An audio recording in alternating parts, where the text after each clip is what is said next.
Evening all, Merry Christmas. It's going to be Christmas in a few days' time, and yeah, it's been a strange old week. I would characterise what went on this week in the news as the rise of immaturity. All the stories I'm going to be talking about this week feature immaturity on the part of adults, just in the public discourse. Now, I'm going to start off with the reaction following last week's UK general election results, because for a while, for about 24 hours after, there was kind of joy and elation among the right-wing commentariat. We all felt fantastically relieved. It was laughter of relief, mainly. I'm still peeling a clementine while I'm doing this, but there was relief, joy, and we just looked at the left and just thought, how did you blow it? How did you blow it? And then we found new love for our normies. So over the weekend, things settled down, and there was even talk amongst some of us about, well, what happens next? We've won. What are we going to talk about now that the threat of imminent socialism has gone? And it didn't take long, because the Prime Minister, he went to the Queen asked him to form a government, and he got right down to it. There was a Queen's speech, and we had a raft of legislation. And what the raft of legislation is, it's interesting because it's not the purist minarchist or reductionist government program we might have hoped for. But here's the crucial thing. If an anti-left coalition is to be built between the government and the normies out there, this is probably by and large, a decent program of government legislation to try and bind the normies closer to the Conservatives, or definitely to the right and centre right. Bind the normies to them rather than having them drift off into socialism. So from that point of view, is it where we want to be eventually? No. Is it all right for now? Yes, in my opinion. But I'm getting around to the immaturity bit. So what we had was the reactions. Now, there were people on the left who couldn't accept it. Now, it's interesting, in the aftermath of the general election, Gary Lineker was the first celebrity to bow the knee to the new order, saying, you won, let's get on with it. I suppose Brexit is going to happen. Okay, Gary, yeah, fine, thank you. And a few others did this. Surprisingly, Guy Verhofstadt sort of came out with, let's try and make a good side-by-side relationship with the UK now. And he also tweeted out a couple of days ago, Britain has been let down by its elites. Well, he's changed his tune, hasn't he? I mean, wasn't that long ago he was giving a speech at a conference to those said people. But anyway, various people bowed the knee. But of course, we have a group of people who refuse to accept that Boris Johnson is the Prime Minister, not my PM. Delicious. So what happens? They've been out in the street, not my PM, crying fascist, crying foul, and the usual suspects. Paul Mason, Ken Maguire, fascist. This is just one election. Just given a Queen speech, opening a Parliament, which is quite the programme legislation is quite liberal. Now, there is talk about tackling the civil service and tackling the BBC, because they've become politicised, and we don't want them politicised or to the extent that they have been, and they need sorting out. This is not a fascist agenda at all, but it doesn't stop them. This is what happened in America with Trump, this kind of living in denial, this babyish reaction, and it's happened here. We're pretty good in this country, though. I mean, we treated them as laughable, and that's better, and just not worth anybody's time, really. Just when the news say dozens of people took to the streets, dozens, that really makes me tremble, quake. It does. Not really. Well, let's cross over to the pond because things were hotting up in America with the impending impeachment of President Donald Trump. Now, here's my take on it. Like, I've been looking at it, and the charges against him are pretty flimsy, and it's doubtful that they'll get through both houses. But look at it from the Democrats' point of view. They're in a bind, much like the Labour Party is in a bind here. They've come this far in the kind of presidential candidate selection race, and they've just had a bunch of rum characters. Really, they're just appalling. This range of candidates. They're either weird and creepy, like Biden and Beto, or they're bonkers with the socialism, or they're unrealistic, and none of them look like they're going to beat Donald Trump. So what I think is going on with this impeachment is it stems again from this immaturity that they cannot accept that he ever won in 2016, and they're kind of living in denial and having tantrums. But on the other hand, you have a look at the Democrat Party and they go, crikey, this is our batch of candidates we've got to choose from, and none of them look like winners, and none of them look like winning office in 2020. What can we do if we can't win an election? We're going to get Trump out somehow. I know, impeachment. So that's what it looks like. It looks very flimsy. It looks like a political ploy by the Democrats. But if there's one thing we've learnt from the UK elections that we can impart over to the Americans, that optics matter with the normies. I've said for a long time that the culture war is a battle for the hearts and minds of the normies. And there's been a lot of people in the commentariat going, who cares about the normies? We got to take the fight directly to the left. To a certain extent, that's true. But you're doing this because you want the normies on your side. And when the optics look bad for the left, which they invariably do, this is what happened in the United Kingdom. The normies were going, hang on, the anti-Semitism we don't like the fact that Labour's a nasty party. We don't like the fact that Labour seems to attract all these hysterical crybabies, people in their mid-30s who act like they're 12. And who's going to pay for all these massive social programs?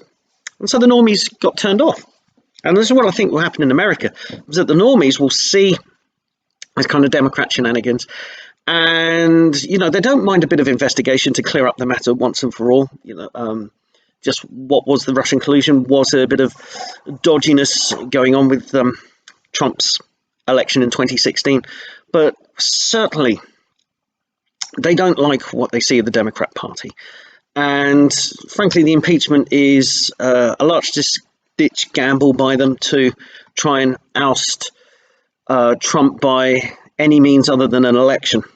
And we saw how that worked with the Remainers in the UK Parliament, how it panned out for them. As I said, optics, everything, and you're in it to win the hearts and minds of the normies. Now, one of the things this week that happened, it's quite amusing, really, when you look at it. Take a detached view. What was trending on Twitter this week was Owen Jones is a wanker. And, I was saying about immaturity, but this is the other side of immaturity. It's the name-calling side of it. And, Owen Jones is, he's highly irritating. He's a very divisive figure. That's putting it mildly. And to a lot of people, he is a wanker. Not saying that he practices onanism for real, although he was impressed by a girl's t-shirt that says she will suck dick for socialism. But what it means is his general behaviour, his attitude and all that. But predictably, Ash Sarkar came to his defence on Twitter. How dare you people call that? How dare this thing trends? Well, if you're a divisive person and you're not just your politics is odious, but your whole personality, the way you treat people, the way he's tried to get Andrew Neil and Julia Hartley-Brewer sacked from their jobs, the way he calls everybody a fascist who disagrees with him, his little flounces and tantrums that he throws on television, the fact that a couple of years ago he was anti-Corbyn, then he's pro-Corbyn, then he's all over the place, and people don't like him and they're going to call him names. But hey, it's just names. It doesn't matter. I've been called a lot worse than that online. But unless it's something that is definite slander, I mean, I go back to that fake New Zealand astronomy site, because they were accusing me of things that are actually a criminal offence. And that's a different thing. You have to take that on fully, and challenge it. But if somebody calls you wanker, arsehole, idiot, tosspot, suck it up, man. Suck it up. This really is a tasty clementine. But moving on and staying in America, this is something that happened recently, blew up in the last couple of days, and it involves the groypers. Now, I haven't paid much attention to the groypers in America. Frankly, I thought they were a bunch of loudmouths, the kind of people I really didn't want to get involved with. There was something about them that reminded me of the Warski brothers when they was it the Warski brothers? But it was the ones that turned on Sargon. The ones that kind of hung around the anti-left, anti-SJW commentariat and then just went overboard. And the groypers just remind me of that. These kind of loudmouths that hang around. I didn't know too much about them. I didn't pay too much attention to them until this week. Now, the triggering incident was that Ben Shapiro was out in Los Angeles with his children. And Nick Fuentes, the leader of the groypers, had a camera crew and he had his entourage with him. And he kind of called out to Shapiro in the street, come on, let's have a debate. Let's have a debate here now. And Shapiro just blanked him, walked on with his kids. Okay. And Fuentes was going, come on, you're such a big free speech guy. Why won't you have it out with me? Well, the simple reason is Ben Shapiro's out with his kids. He's off to somewhere with them, right? This is family time. Okay. This isn't political battleground. This is family time. Now, here's the thing. I made a big stink of this on Twitter, and I had a couple of idiots just go, oh, fake outrage from you over this. It's not outrage, but I'm calling it as it is. What they mean when they say, oh, stop doing fake outrage or stop white knighting for Shapiro. What they want you to do, just shut up. Okay, it's nothing to do with pointing a flaw in your argument or why you're defending Shapiro. But I feel I am not the sort of person to cede the ground to people unless they think they're galactic idiots and I just lead them to it. But normally, I won't cede ground on a point, particularly if I've got a strong take on it, which I do in this case. Now, what we've seen this before. We've seen this with Nigel Farage in the UK. He was out for lunch at a gastropub with his daughter, and a bunch of lefty activists came and harassed him and his daughter pardon me. Oh, clementine's a bit acidic. But anyway, what happened was that he was out having lunch with his daughter, and these left-wing activists kind of tried to harass him and chase him out the restaurant. And that was bad, because this is Farage, out for lunch with his daughter. This is a family. They've clocked off. We in the political sphere, yeah, we go in, we battle and do this, but we clock off. And those of us with families, and it is predominantly us on the right, on the conservative right, who have families. And we just like to, take time out. I'm not being political at this point. I'm here with my wife, my kids, whoever, And likewise, when lefties discovered Tucker Carlson's address and were trying to harass his wife in their home, we see this, a left-wing agitator door-stopped Jacob Rees-Mogg as he was taking his son to school. There are family times, right? Now, what Fuentes did was nowhere near in the kind of threatening league of some of these other people that I've mentioned. But nonetheless, if you're a normal person, if your brain is functioning normally, you just go, there's a guy I really don't like. I don't like his politics. I want to have a go at him. Yeah, but he's with his kids. No, you don't. And some of these groyper supporters on Twitter were saying, his kids aren't going to get affected. Fuentes isn't threatening him. But, Shapiro's got very young kids. They're under 10. One of them is very small. I think he's about 2 or 3 years old, and Shapiro was carrying him. And, if you're a 2 or 3 year old, you don't want your daddy. You don't want to see your dad getting stopped in the street by like this stranger who's like giving you grief. It's just not right. If you cannot see that, it's just not the time and the place. I'm sorry, there's something. Go. You probably are one of these basement dwellers that doesn't have a family. Trust me. I am a father, and I don't want this happening. If people recognize me in the street and gave me grief, and I'm with my 2 sons, they're 11 and 9. It's not good for them. Come on, tackle me in another area. If just come up to me and just say, look, I want to have a debate with you because I don't like your politics, but don't have it out with me in the street there and then in front of my kids. Give me your business card, your email address. We'll set something up. And I said, with Fuentes. Okay, the thing is, Shapiro gave a speech at Stanford, which I didn't think was very good at the time. I didn't like Shapiro's speech that he gave where he was attacking these, people that he associated with the alt-right. At the time, I thought he was having a go at Paul Joseph Watson, but apparently he wasn't. He was having a go at Nick Fuentes and the Groypers. I didn't know enough about them, but I didn't like the speech. It's not one of his best. I mean, he made it up pretty much on the spot, and people say, oh, he slandered the Groypers. Well, the Groypers have been slandering him for a while as well, to be fair. But it wasn't a great speech by Shapiro. But I look at Stephen Crowder, and Crowder, if he wants to have it out with someone, he goes to their place of work, like he'll go outside the Google headquarters or whoever and just set up his little stall, Change My Mind stall. And Fuentes could have done that. He could have gone to the offices of the Daily Wire and just sort of had a sit-in protest outside until Shapiro showed up and then doorstop him there, because that's not family time, is it? That's no longer family time. That's on Shapiro's professional time. It's a different matter altogether. But I don't like the Groypers. I've looked at their takes. This is what I particularly don't like about them, is that in America, you're in an election year. 2020 is looming. And the Groypers have come along at such a time that they're punching right. And they punch right. I mean, not just Shapiro, but Dan Crenshaw, another person I've got a lot of time for, Dan Crenshaw, Michael Knowles, Matt Walsh, the Daily Wire guys. I don't know if they've gone after Klavan. I think Klavan would kick their ass. But any kind of mainstream conservative, they go after asking these questions. Where do you support war in Iraq? Why? And really unpleasant things like to Matt Walsh.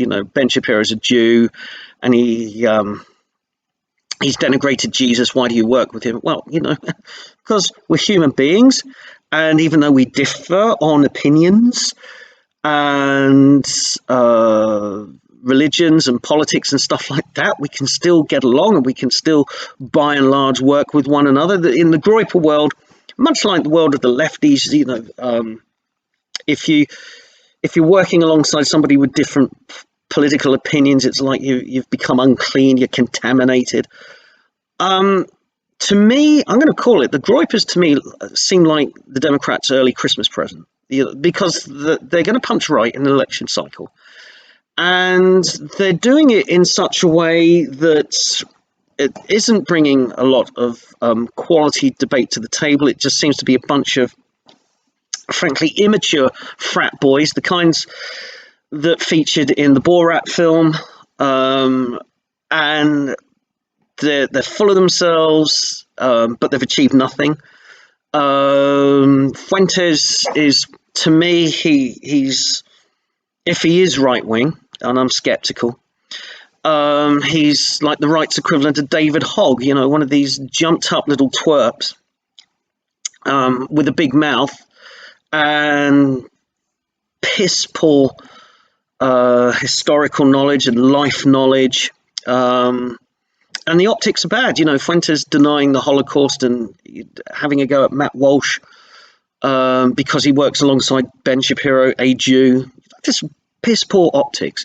And the Groypers will not win the normies. This comes back to my point about the hearts and minds of the normies. That's what we're in it for. And the Groypers offer the normies nothing. Normies will just look at the Groypers and just think, this is David Hogg mixed in with the Entourage TV show, and the stuff about being basement dwellers and incels. That's how it's going to play across to the normies. The person who I thought did a really good job of taking on the Groypers at a question and answer, at a speech, was Michael Knowles. I'm becoming more and more impressed with Michael Knowles. He's been a kind of breakout star for me on the right in 2019. As I said, I keep maintaining, and this is what people, they smear me, say, oh, you're a Shapiro fanboy. I've always maintained some of Shapiro I agree with, some I disagree with. This is what you do when you're mature. You don't say, oh, this person's got a few bad takes, I'm going to write them off altogether. I'll give you an example. In the UK, we have Matthew Parris, who's kind of used to be a Conservative member of Parliament. And, he's a media commentator now. And he's quit the Conservative movement, and he's kind of more identified with the Liberals. But the other day, he was being interviewed on the radio. He was asked his opinions about the Boris Johnson the Queen's speech, and he praised a lot of it. And what he praised, the things that he liked about it, was some of the things I liked about it. So does that mean saying, okay, Matthew Parris is right on this occasion about this specific thing? Does it contaminate me? Does it contaminate my views? No, you just take people and what they say, and you treat people as individuals. They're not so much a package deal. Now, there's other people who I really don't like who claim to be right-wing, and I doubt it. One of them in the UK is Peter Oborne, who he claims to be a Conservative. I've never seen him take a Conservative position on anything. So that's why I'm sceptical. But Parris, he has. In the past, he's quite dry on economics, kind of, sort of on board with a lot of the old Thatcherite ideas. And he can be right sometimes, even though he's wrong on a whole host of things. And that's how I view Shapiro. That's how I view Knowles, Tucker Carlson, any of these guys. You take them or what they say, and you judge it on the merits of the argument, not on the person themselves. The Groypers don't understand that because, they're late teens, early 20s, no life experience, but full of brash ego. So, on that bombshell, have a wonderful Christmas, everybody. Just have fun with your family, your loved ones. Just clock off for a few days from the culture wars. Just enjoy, and then it'll be New Year's, and then we'll be 2020 election cycle, seeing the departure of the United Kingdom from Brexit, and then seeing how the rest of European politics goes in the new year. So there's plenty to look forward to, but take a break, everybody. Even you guys on the left, come on, take a break. And until next time, that really does take the clemency.